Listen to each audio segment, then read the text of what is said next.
The microphone, we need you. We need you. I think everybody wants to hear you. Philippe Pavel, France 24, and First for the FPA. President Macron has said that France has proof that at least 4 unsettling nerve agents were used last Saturday in the attack in Syria. Is that not good enough? Do you put that down? And also Mikhail Gorbachev, I understand this morning, has suggested that it would be a good idea if Presidents Trump and Putin met. What is Russia's response to that? On the Macron, he didn't present any evidence. He wasn't there. And this is how military people were there. So that's why we want an independent investigation. That's why the Syrian government invited the experts of the OPCW. And they will be tomorrow on the ground. And then we'll see their report. So I think this will be the best proof and this will be, by the way, the evidence. So far, we didn't see evidence. We didn't see any evidences from France and also from Britain. As far as the meeting of the Putin and Trump, we always welcome these kind of meetings. I think this is very good for the relations between two countries.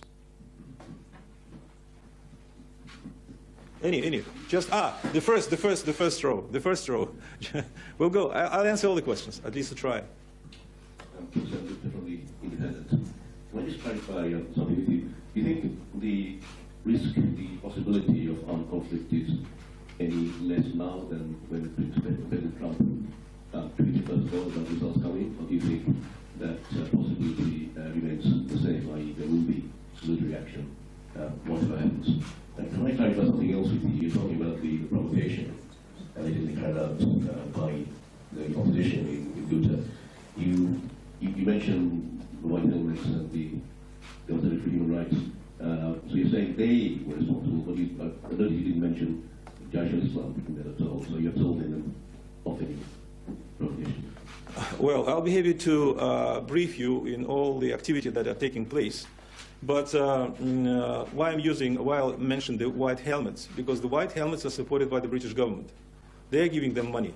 And they are famous for staging fake chemical attacks. That's exactly what happened, in Han Shin-hun. So this is they are famous for. That's why I mentioned them. And of course, as I said, that they are responsible for the information, for sharing of this kind of information through the social media and through the press. This is the second question. The first one is about the risk of confrontation. I want to say that our military are talking to the American military, and I believe they hear us. And let me quote the President Putin, who said that he hopes that the common sense will prevail. It sounds like you are ready to welcoming OPCW in Syria. Why would you welcome them there and believe the results that they may find if you do not believe the results of OPCW when it comes to this results? As far as the, let's say, the results of their inquiry, we believe that the way how it was handled is not transparent for everybody. I'll explain why. Because there are different options to handle this issue. There is option, for example, paragraph 9, chapter 9, paragraph 2, when two parties are involved, for example, Britain and Russia. But there is another option, which is chapter 8, where this is the relations only between UK and the technical secretariat of the OPCW. We don't know what were the arrangements, how they made all this, let's say, how they did the tests and all these things. So that's why we are studying now today very carefully the report which was produced by the OPCW. And then we will comment that report. But as far as the procedures, they were not transparent. That's why we were surprised that the British government decided to use that chapter instead using more transparent way of cooperation. But of course we trust OPCW. But what we want to see, more transparency first, and of course more international involvement in all these exercises. That's why as soon as we'll study the report, we'll give the full answer, and our conclusions on that.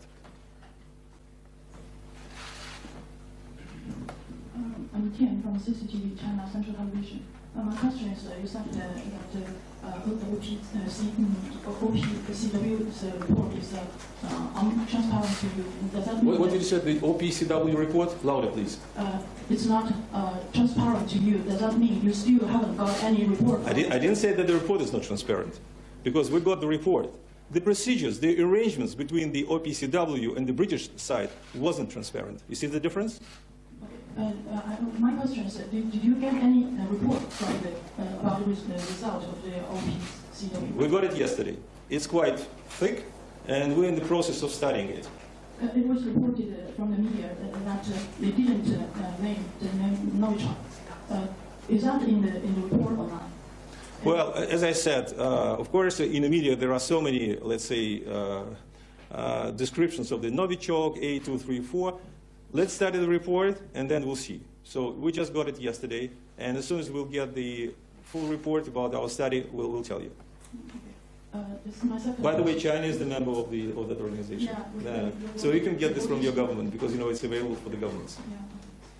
My second question is, ever since the beginning, you said that you raised a question about the medical treatment about the Skripal father and daughter, and you haven't got any answer. Can I assume that you raising this question? You are raising this question means that you are doubting about this case of poisoning, and now relating to this so-called chemical weapon attacking in British and Syria. If I say they are so close or they so incidentally happened so nearly together, and can we assume that there's some certain, like the Western countries purposely campaign against Russia? Well, if you look at the, just put yourself on our, let's say, on our shoes.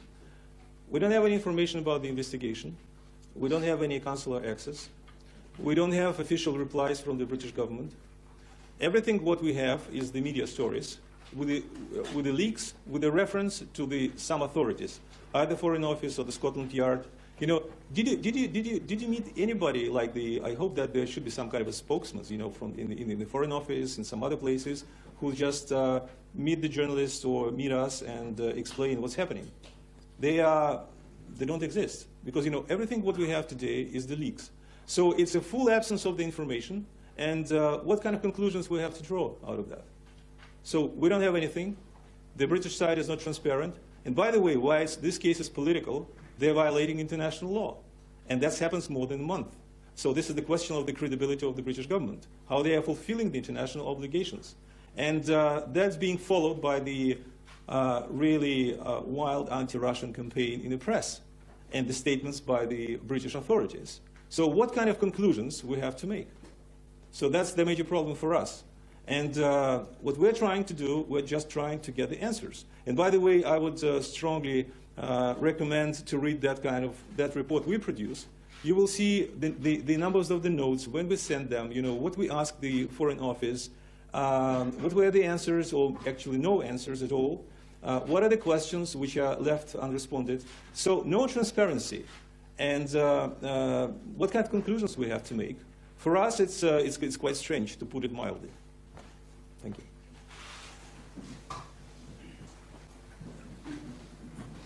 Thank you, President. Thank you very much for putting news.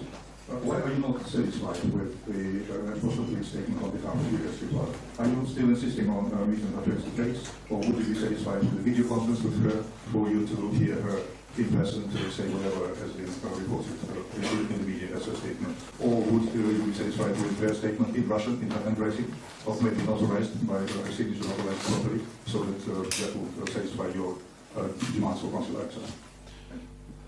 Actually, of course, we want to meet her and to have a proof that she is all right. She is in good condition.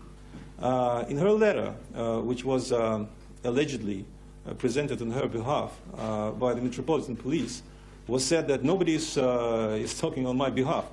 But exactly this is the Metropolitan Police who is presenting this letter on behalf of Skripal. So that's a great contradiction. So did anybody saw her pictures after the poisoning? No? Did anybody see the Skripal, I mean her father pictures?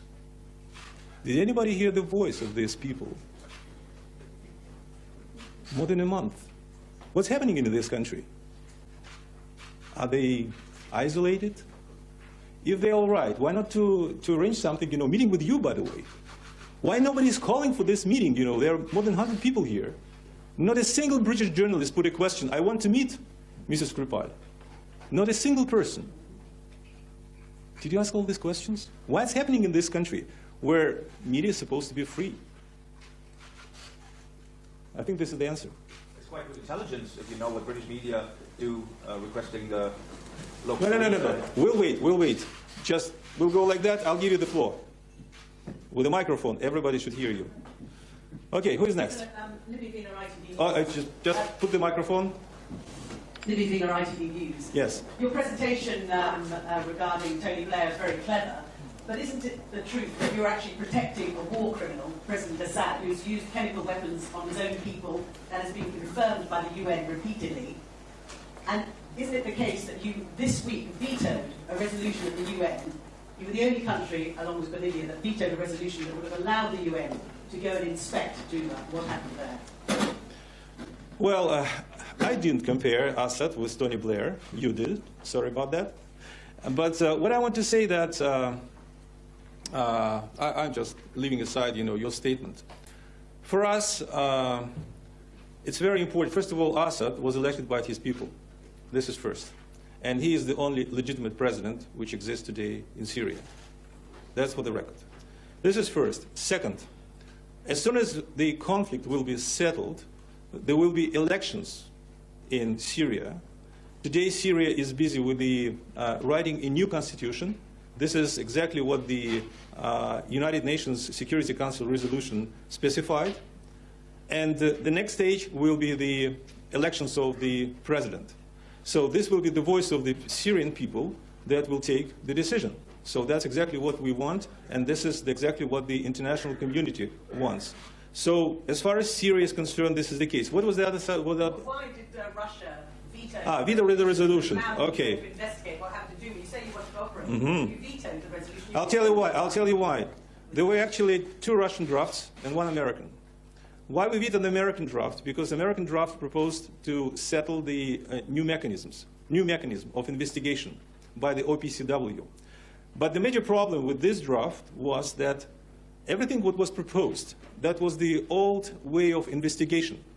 What was the old way of investigation? You remember this Han Shin-hoon, where the inspectors from the OPCW didn't come to that place. They didn't make investigation right at the place where so-called chemical incident happened.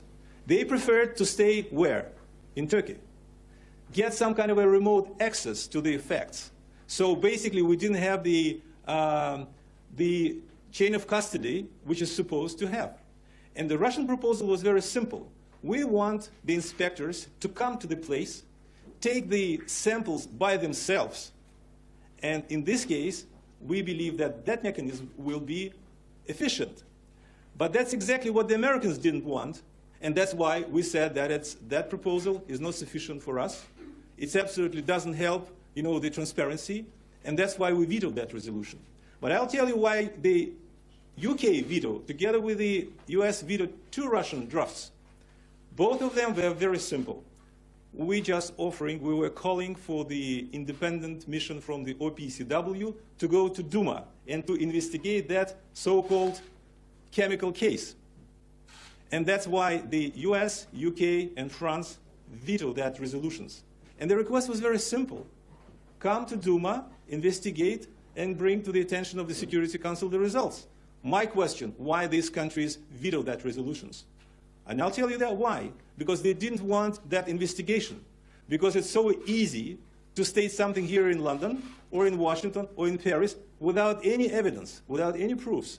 To say, trust me, we know the facts. But nobody wants to trust. The whole world is watching. And that's why, at the end of the day, the OPCW sent the experts, and they will be tomorrow in Duma. So that's exactly what we wanted at the Security Council. But not only Russia, but the rest of the world, except these 3 countries, wanted. So this is the answer to your question. Just the second row. We'll go like that. Nick Miller from the Sydney Morning Herald. You say that you haven't read the entire BCW report yet, that it's very thick. No, I didn't read it. You haven't read it at all? No. It's not the embassy who is taking care, thanks God. Okay. This is Moscow who is taking care of that. Okay, well, in that case, I'll put my question differently. You said earlier, of course, I trust the OPCW. And the OPCW has confirmed the findings of the UK government on the identity of the agent. So therefore, you trust their conclusion? You're twisting something. I'll tell you why. You said that it's so the report is supporting the British version. It's not, because what the British government said, that this is the Novichok under their classification. This is first.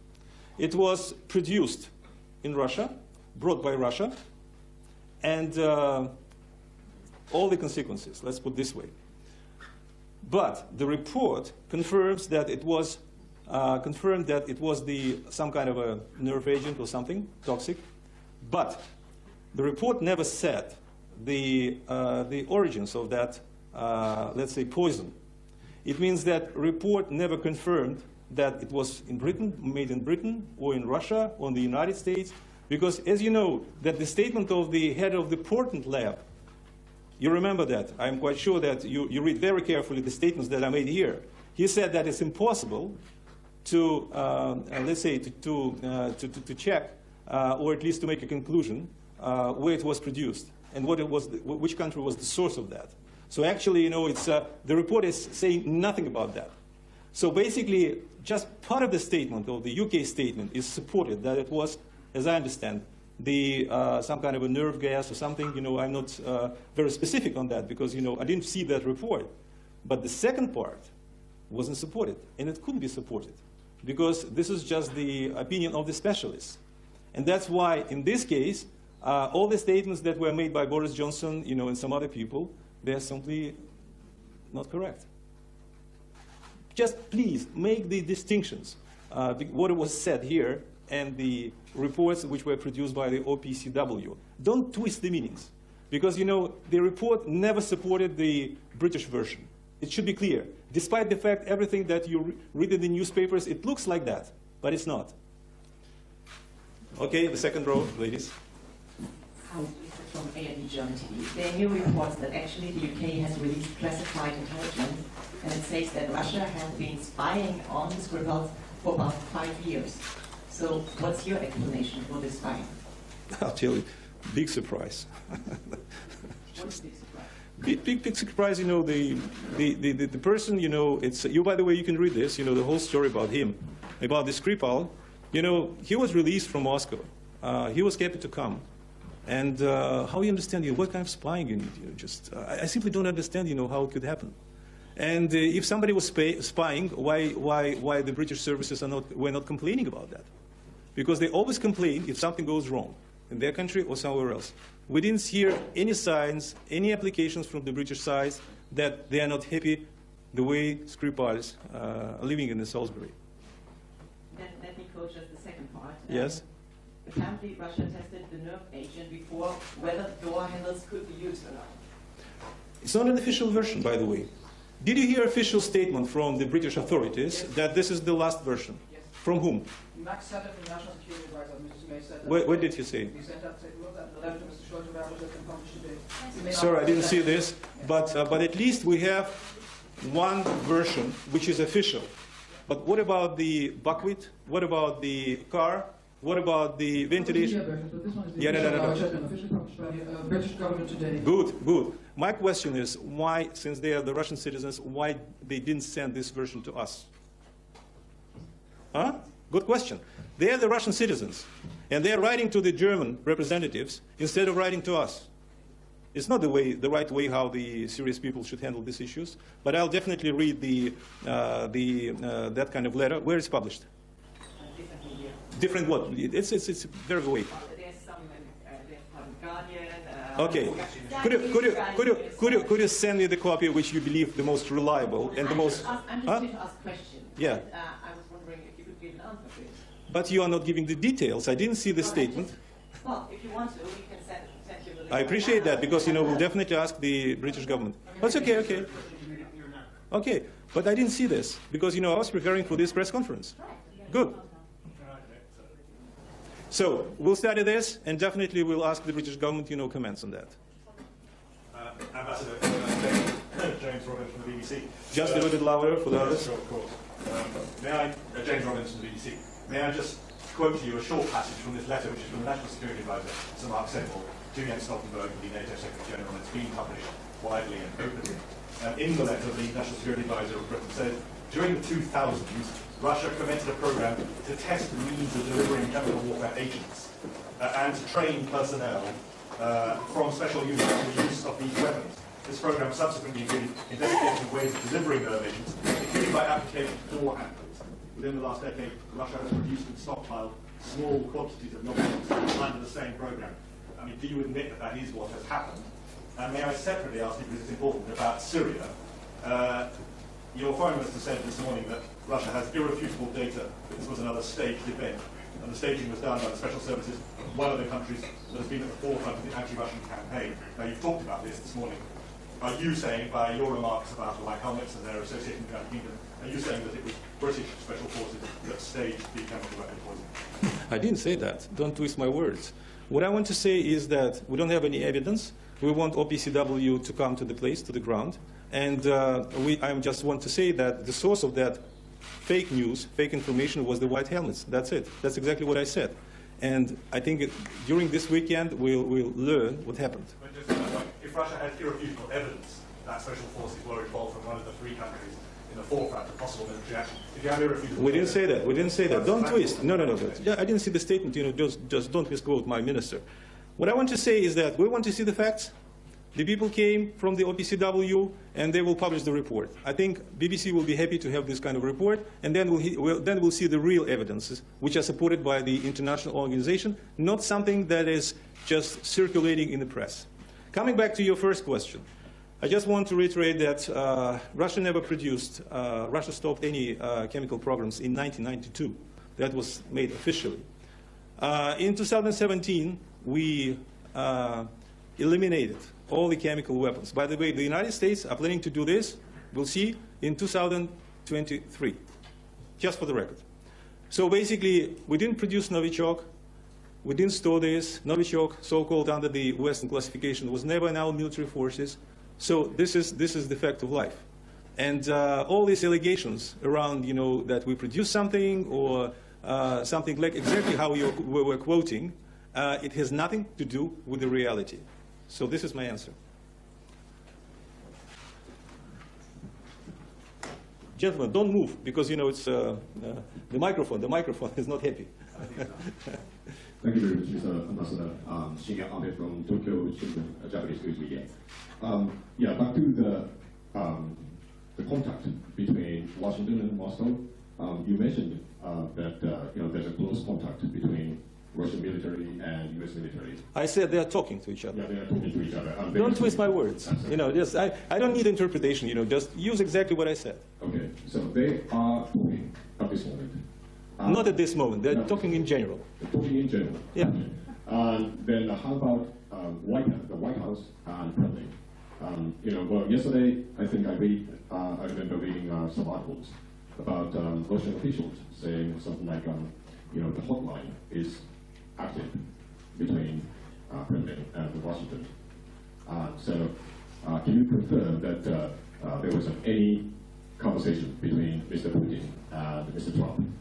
You have to ask the press service of the Russian president. I'm not aware of this conversation, the recent conversations. Maybe they know something. I don't know. So you cannot confirm any? No, sorry about that. So, and I confirm there were no conversations between the Putin and Theresa May. That I know for sure. Okay, who's next? It's very close to you. No, that's the gentleman in the process.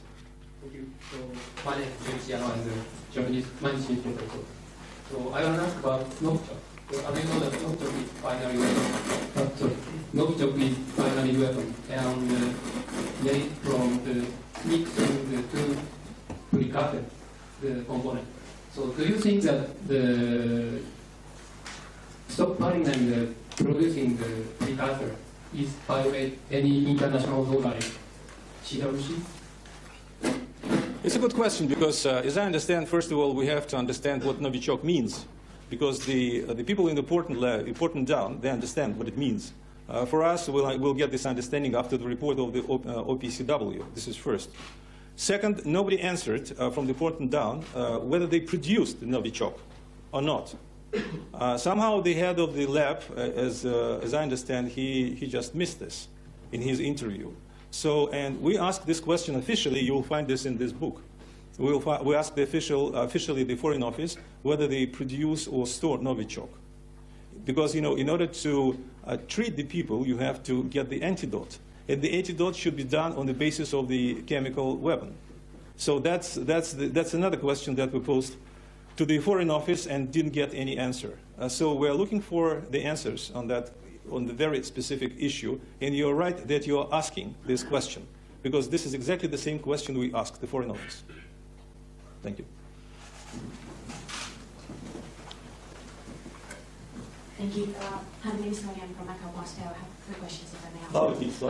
I have 3 questions, but they're very fun. No, 2 questions, because, you know, there are so many people. According to your information, was Sergei Skripal somehow involved in any business with the British government after he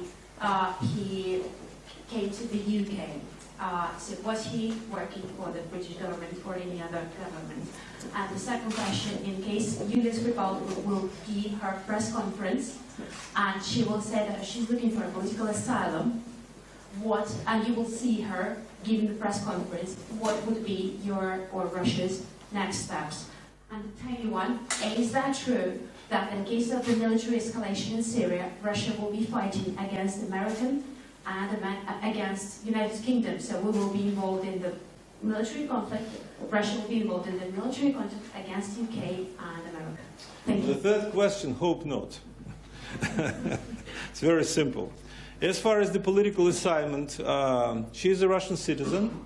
She is a free person. You know, she can do whatever she wishes in this life. She can go somewhere else. But for us, it's very important to understand, you know, whether she is alive. No. Just because, you know, before asking, you know, some kind of a political asylum to something, or at least speculate on that, it's the key question is, you know, in what condition the person is. You know, either she is being pressed, or, you know, what happened to her. And that's the major problem. You know, everything what will happen in her life, this will be her own decision. We're a free country. We have visa-free regime with more than 140 countries. She can go anywhere. You know, even those who live in London, they are free to come to Moscow. They are free to live here. We live in a free country. As far as the business, we didn't track Mr. Skripal. We had no idea. The only thing, whether he worked with the special services of Britain or not, the only thing we know that there were some, let's say, stories in the newspapers, but they are not supported. Some newspapers were writing that he worked for the MI6 and continued, you know, lecturing and all these things, but it's not supported by any, let's say, proofs, official proofs, and basically we don't care much about that. What we care is the result of the investigation, and we want to know what happened in this country, because Russia was blamed, and that was a very serious accusations, and that's what we need. We want to know the truth. I'm sorry, but that's not an answer to my question. My question was whether you do know or that Skripal was involved, or you don't have that information. No, we don't have information. And with the Yulia, the question was, what will you do if she will ask for political asylum? I answered to this question. This is her decision. That's it. She can choose any country to stay or leave. So that will be the end of story. So you won't seek any contact with her after she will say that I don't want. No. We want to investigate the case, and we definitely want to hear her story, how it happened, what happened. You know, we want to see the evidence. The story is not over. For us, this is just the beginning. Sorry about that.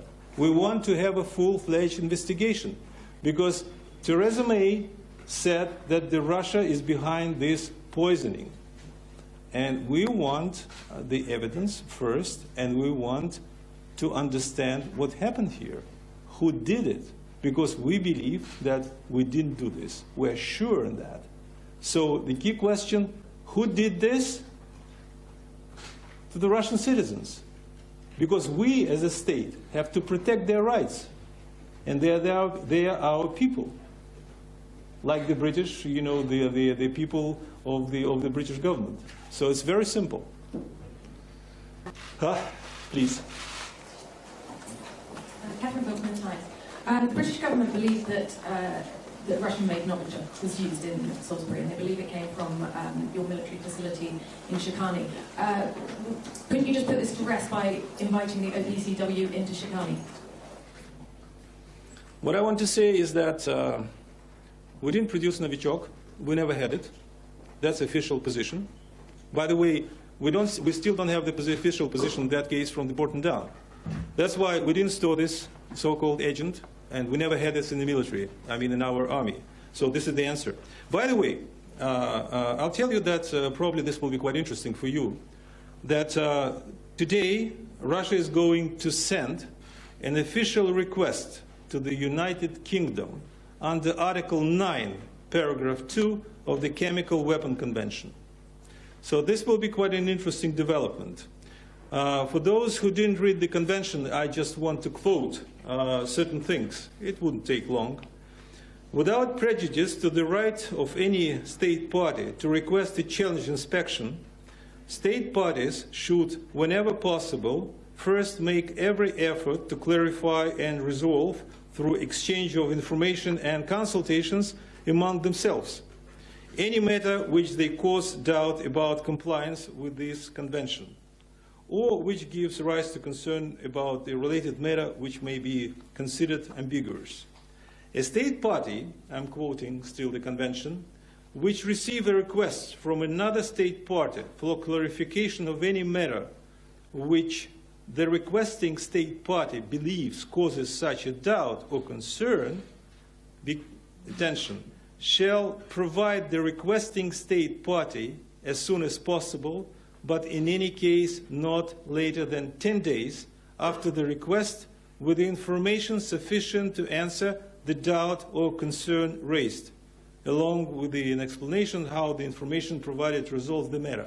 So basically we are sending this request, and we are looking for the answer, official answer from Britain on this convention.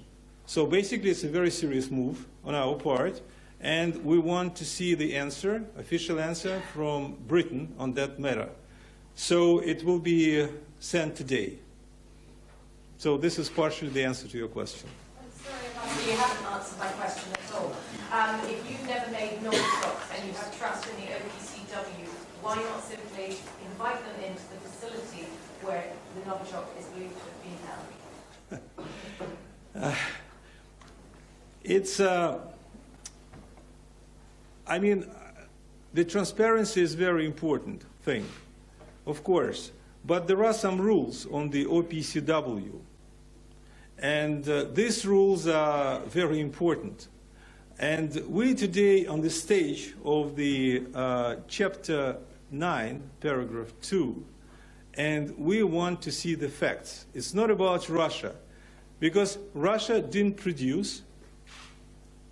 We didn't store that Novichok, and from that purpose, why we should invite? Because, you know, our official position is like that. So this is the answer to your question. We are sure. That's not true. I spoke to the I'm sorry. scientists who worked on the program. He gave me a very detailed account of his work in developing Novichok. No, this is the stories in the British newspapers. I'm sorry about that. There are so many stories here. No, I spoke to him myself. I didn't read it in the newspaper. What did you do? I spoke to a Russian scientist now living in the States who worked on the Novichok program. So simply saying we didn't develop it is not really good enough, is it? You know how many scientists, Russian scientists, are living in the United States? No. I'll tell you, dozens. And could I ask you the other question, you know, who dismantled the chemical lab in Uzbekistan?